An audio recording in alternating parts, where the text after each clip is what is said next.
I did get a visit last week while I was on courthouse duty from the DNR. The local DNR environmental office came in. They called over looking for a supervisor, and I happened to be here.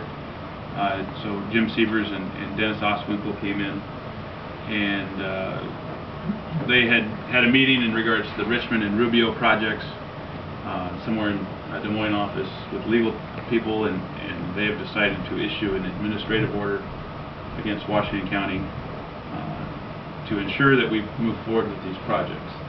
At this point, there's not any fines going to be associated with it, but they are going to want us to provide a timeline for start date and completion date of these projects.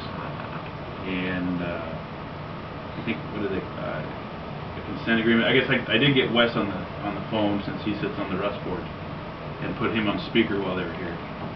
Consent agreement. Maybe you can speak to it a little. I mean, that was the last thing I needed to report on, so you can go ahead. Well, I think it's very important that we communicate with the public that the reason we're moving forward on these projects is to comply with the DNR's order. And there was a notice of violation written in 2001, I believe, and it's 2011, and we haven't done much more than make plans.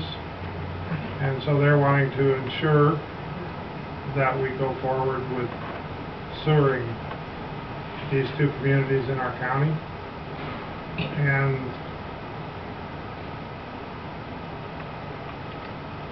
basically what they're trying to do is ensure that we're going to go forward by issuing this consent decree.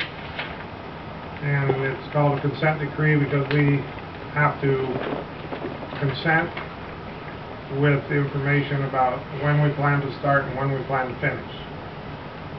So in the next 2 weeks, I have communicated since this phone call with the engineers, and they're putting together a timeline that we have to submit to them sometime next week or this week.